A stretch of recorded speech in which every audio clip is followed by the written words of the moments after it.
Hello world, we are talking live again. Our host Lamar Bearden has a very special guest today from KeepClear Records and their International Artist Program. Join me today as we welcome KaliG, representing the music of Antigua. If you enjoy the interview or want to find out more about being a guest on Talkin Live or participating in the International Artist Program, email us at my2cents@talkinlive.com. Now let's join our host and his special guest today.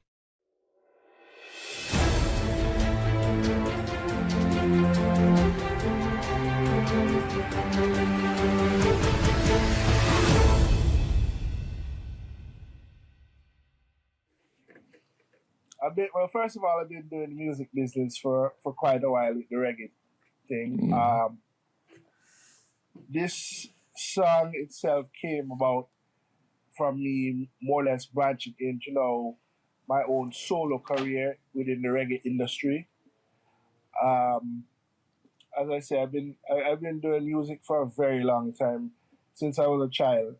I'm originally from Antigua in the West Indies. Small island, 108 square miles, and grew up in the church, doing a lot of singing and stuff in the church and stuff as most singers do. People, most Caribbean people. And my father was a very prominent musician in the island. I come from a family where singing is something that you hear on a daily basis in my family back home. And so it's something that you can almost say I was born with, right? But how I got into really the reggae aspect of music was more when I grew up with it coming up through what you all call middle school, and we call it secondary school, which is like high school. But I really and gravitated towards like this style of music when I was probably around the age of 13, 14. Yeah. And just really gravitated to a different sector of reggae music, which is called Dancehall, which is a little bit more aggressive. In my time coming up with Dancehall, it was different. Music was different, the lyrics was different, lyrical content was different, the visuals you got was different. Yeah. So now, coming into a band setting, which is kind of, that's where this kind of all spurred from, I was in a band here called The Question, here in California, and now that's kind of falling apart in a sense. I gravitated towards doing my own solo project. And so, long story short, this is how the Get a Life song came about. The song itself really speaks to a lot of what is happening right now in a lot of Caribbean islands. Yeah. When it comes to the youth, when it comes to crime, violence, and just the daily, day-to-day situation of living and lifestyle that we have to deal with in the Caribbean. You know what I mean? It's the same thing as it is in Brazil, but not as bad because there's not as many. When I was in Brazil, I had bulletproof cars and bodyguards. And I feel like certain parts of the diaspora, not so much Antigua.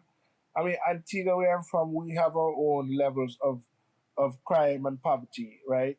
Yeah. But in certain other parts of the diaspora, like Jamaica, for instance, crime is on the increase. It's on the rise. And as me and you sitting down here talking and reasoning, somebody probably just got shot in Jamaica, you see? And Get a Life really kind of embodies that whole perspective. To me, the way I look at it, I take it from start, middle to finish, and it's funny because me and Brandon just had this situation. If you listen to the song starts, it's I don't you know this slumber when me born and me frown, right? So we like the song is meant for the ghetto youth. It's meant for the people who are in an oppressed state right now and trying to get out of that state. And in the middle of the song, it really kind of speaks to um, the situation beyond the youthfulness, and it gets into where they start to talk about how it affects, how the situation of poverty, how the situation of anxiety and stress in day-to-day life, how it affects the youth people, right? Yeah. And then there's even part of the song where I make reference to the elder community, right? Because as in everything else in life, um, I don't really want to say role models. I don't want to say role models, but I want to say you have people that are inspiring to you, right? Yeah. Inspiration always comes from, I think, from other people and other places and other things and experiences. And Yeah. so in the middle of the song, it talks about that inspiration that the elders and people that come before us, they show the way. But we as the so-called youth ignore those teachings, right? Yeah. So let me give you, so the song itself, the music itself, I in my career, I've been blessed to be able to come across some of the greats in the reggae industry, right? One of the major inspirations for me as a musician and as a vocalist is um, the great Steel Pulse. Now, if you're from the old school, you know who Steel Pulse is and the integral part that Steel Pulse plays in the reggae world, right? David Hines to me is uh, one of the greatest singers there are out there in the reggae industry. You know, everybody hear about the Peter Toshes and the Bob Marley and stuff, but Steel Pulse has laid a foundation and a legacy for certain set of singers within the reggae industry. I think of another band called Third World. They're also a very huge inspiration for me. Um, but I will say that this song itself has took me outside of the the realm that I'm accustomed to. Like I'm from the old school, like lovers rock kind of a smooth Yeah. Me reggae too. sound. You know, I love all like the Bob Marley tunes and stuff. I love the Beres Hammonds. You know, what I'm saying the Dennis Browns of the world. You know, the Israel Vibrations of the world when we talk about reggae music. And so the I was blessed in my works with the Question Band to have come across um, a youth out of Jamaica called Philip McFarlane, and he currently is a keyboard player for a band called Earthcry out of Jamaica. And the way I see it, he's one of the potentially next biggest music producers out of Jamaica right now. Because of the level of talent that he has for talent, not only talent, but just love and creativity that he has for the music. And so the rhythm itself, the rhythm that on, he produced that rhythm. Um, and so I've been fortunate enough to have come across him and we'll be doing a lot of work with him to work on my solo project, you know, because he also has a lot of times you'll find that you'll work with certain people and I consider it being a robot, right? They things become so robotic for you that people don't challenge you, and I want to be challenged in my music, the expression of my music, and the creativity. And as a producer, sometimes you have to pull that out of an artist, and I feel like he's able to capture that from me. Whereas other people don't challenge me as much when it comes to the music because let's be honest, the reggae world has evolved, right?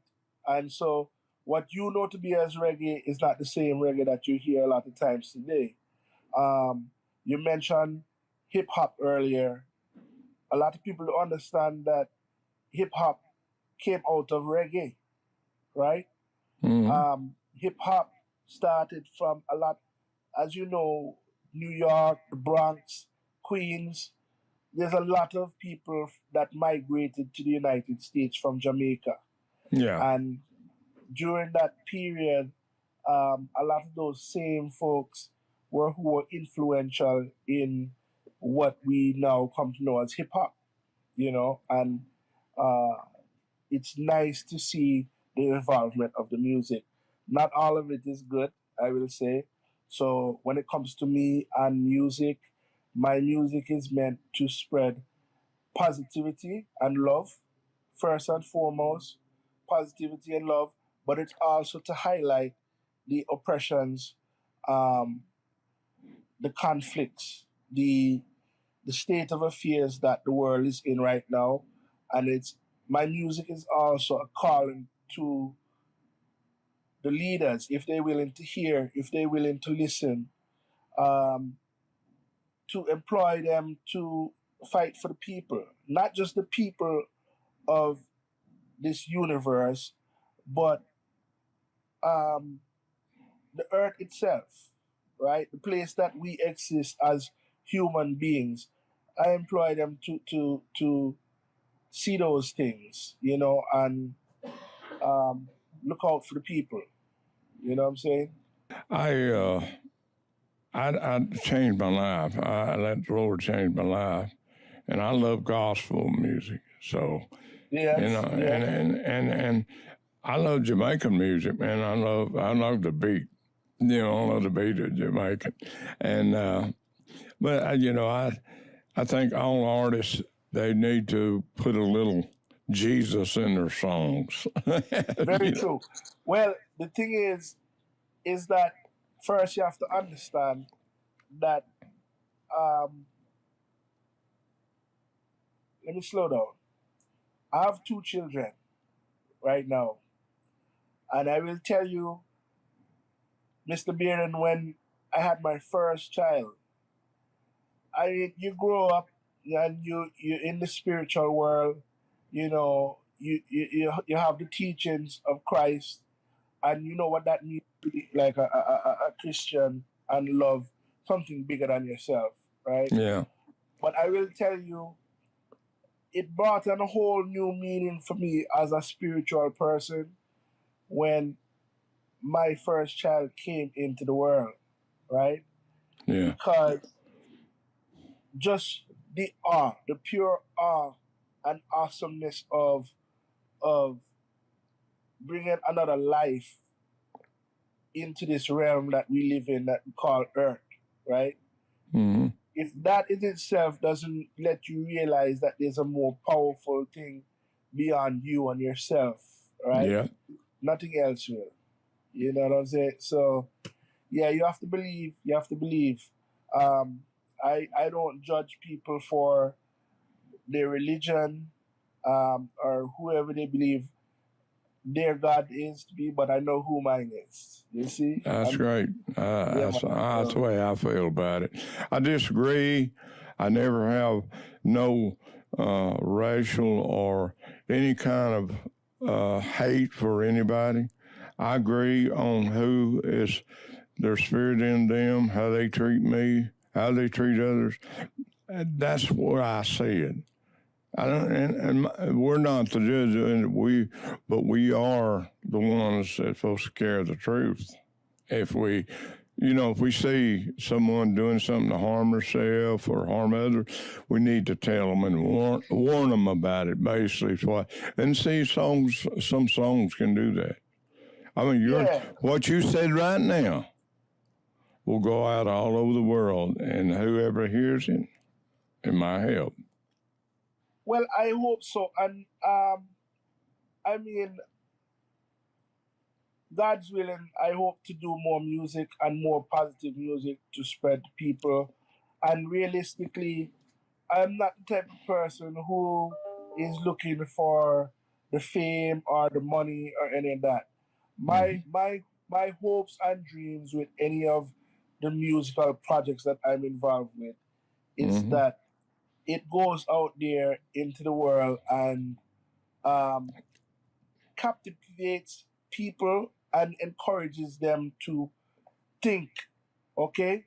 Yeah, Because music is a very expressive thing, okay? And I can tell you that there are songs that I will hear from when I was a child now today that takes me on a journey back in history, to a certain place, a certain thing, a certain time, a certain food. You associate that different time periods in your life with music. Music is something that I can listen to a piece of music right now and it affect the feel of my body, affect my I mood, got you. affect my energy. So that in itself lets you understand that music is spiritual. So it's like for me, I my intent is not to use music to harm or cause those energies, but more so, like I say, love. It's intent to pull that feeling of love, embracing humanity with my Basically, music. basically lift people up. Give them Exactly, hope. Give uplifting, them hope. Exactly. uplifting music. Yes, uplifting music. Not only hope, but give them the um the wherewith to go ahead and move forward in their life and progress their life. Because this song, like I say, it really was meant for the ghetto youth, people who are in less fortunate positions. So my hopes with this song is to reach those people that are in those places and say, hey, just because you're in a lower place, don't mean you can elevate yourself. Because I know for a fact that a lot of those people, a lot of those persons that are in those positions have so much to offer for humanity. Because from where I grew up, I know that I was forced to be a resourceful person, right? Okay? Um, because the one thing that you can say in America, we're fortunate now to be able to go out there and turn on the water and you get fresh water. I Yeah. can the fact that I'm talking to you right now and can say, hey, the electricity is going to be on for the next, year or something, maybe have one power outage. These are things from where I come from are not a luxury, right? It's more of a necessity. And sometimes the water will go off for a week and you don't know how you're gonna wash your skin, wash your clothes. The electricity will be off, so you'll have a kerosene lamp where you have to use that for your light. You have to use coal instead of natural gas to cook a meal. You see what I'm saying? These are Yeah. things that still exist in those countries. So it's a ghetto life, right? Yeah. It's a ghetto life, and people have and better than I Yeah. am today. Okay, we're gonna play a clip, but I just want to tell you, I used to have 3 kids and a wife, live in a dump, and no heat, no air. So I know about ghetto and Yeah, no man. food. Yeah, I know. yeah, I've been yeah, there. I've been there, and nobody can't tell me how hard it is. I know I've been there, but most of the time I put myself there. yeah. But anyway, he's gonna play a clip of your video, All right, and we want to make sure we get that in there. Okay. all right. Well, just to know, the same guy that produced the song is who helped produce the video. Some of those clips were shot here in California and some of them in Jamaica. So you have a merge of both worlds. I seen the streets. I know where you're at. In Yeah, man. Jamaica. Anyway, but you're in California now, or Yes, yes, but I hail from Antigua and Barbuda, small hmm, island, but I'm in California now. okay, Yeah, hope to go okay. back this year. Yeah. Everlasting bandit throne. Foundation is the key in every ghetto youth home. And word, sound, and power is the head cornerstone. The youths them are the future, but them never want to lead. The elders show the way, but no for them can't see it. We give them roots and culture, that's the ghetto heartbeat. Can't reap what you sow if you never plant the seed. So me sing, say, ghetto life, ghetto life. It's just a ghetto life, just a ghetto life, ghetto life, ghetto life, living a ghetto life, I just a ghetto life, ghetto life, ghetto life, it's just a ghetto life, just a ghetto life, ghetto life, ghetto life, living a ghetto life, I just a. Anytime you want us to play that, we'd be glad to play it for you. Yeah, enough love and respect, man. Enough love and respect. On that. Bless you there. Well, Brandon, I give thanks and respect for being, inviting me to this show. I definitely want to shout out Brandon Beckwith here. Brandon, like myself, we're very spiritual people, and we met through the grace of God, and I'm thankful for my brother. He's on a journey right now to capture the world. I met him along the same lines. We worked together at a company, also environmental company, and from ever since. Sometimes it's hard to keep him, to slow down, because he's a man that is always on a mission, and I'm really glad that we're friends, we're brethren, and he's a man that's very spiritual and on a mission for God, and also something. He's on a mission for love too, and those people are sometimes hard to come by and find in life, and so I'm blessed for I'm happy and just feel blessed for him that he's making leaps and bounds in the industry and doing something that probably should have been done a long time ago in the music industry. And he's brought a lot of different people and minds together. So I thought it'd be better if we worked together, and whatever happens and whatever we do, it brings the best for both of us, or you and all of us. Let's all get together and make Talking Live, and everybody that comes on well known. How about that? Let the world know about it. That's what Talking Live's about. Letting everybody know what we do, what we think, free speech and all that. No arguing, none of that stuff. If we disagree, I might cry, but I'll get over it. Oh, well, don't cry today. Today's a happy day. So, there could be tears of joy too. So, Yeah, that's right. I'm not gonna judge you, man. I'm not gonna judge you. But yes, some of the biggest deals, some of the biggest things that have happened in life have been from two people doing exactly what you and I are doing right now, just having a conversation, right?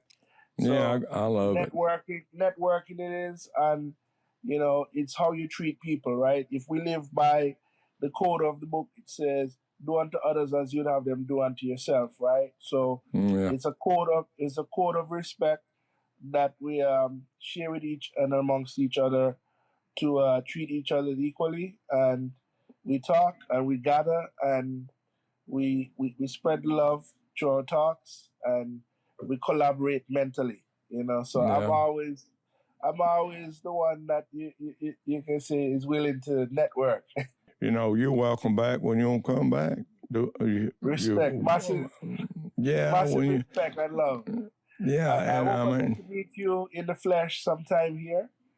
It's always good to meet good people and support a good cause. So, I'm a YouTube addict, so I will support the show and look out for the episode, subscribe, and do everything that is needed to support a good cause.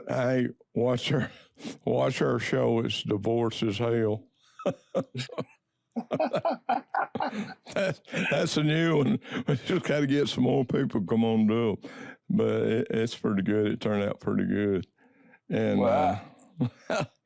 but Brennan wants it because bored as hell. But anyway, you keep in touch with us through Brennan, whatever, and when you know any song comes out, let us know, and on what you're doing, you know. I'm like, thank you so much. So fortunately enough, I am involved in a number of different projects. I work with I have two other individuals that have been business here that we have a recording studio here in California, that we record for a lot of other bands and stuff that are local. We have projects all the way in Jamaica and stuff too, with some major artists there, and I still operate in now what's going to be a new band as well. So I only do my solo stuff. I just try to keep myself busy. For lack of better term, I try to keep myself busy, whether it is home with the wife and the kids, or with music, or other things. Yeah. Yeah, I stay too busy, but I'm trying to slow down now. I enjoy this. It's great. Yes. And we're looking forward to more artists through Brennan, but bring us more artists together. And now we got a thing now where we can do a show and then change it over to different language. Well, be careful what you ask for, because he's going. He's almost there to get to 100 countries now. So he'll have no shortage of artists for you. Okay, well, I appreciate you coming on, and we're gonna go. We're gonna go, and he'll work on this and get it to. And if you want a copy of it, we can email it to you. No problem. Respect. All right. I'll see it on the show too. So you have a blessed day. You too, and if we can't, you want it emailed, or we can email it to Brennan. Either one, so you'll have a copy of it. I think Jeff has my email now, so yeah. He just said it. Yeah. Okay. All right. When he does some of the editing, he'll send it to you. All right. Blessed love, man. And we'll be running it quite a few times for a while. All right. Love and blessing. Views and opinions expressed on all Talkin' Live presentations are those of the host and their guests, and not necessarily those of the staff or management of the Talkin' Live TV broadcast studio, or by this channel or its management.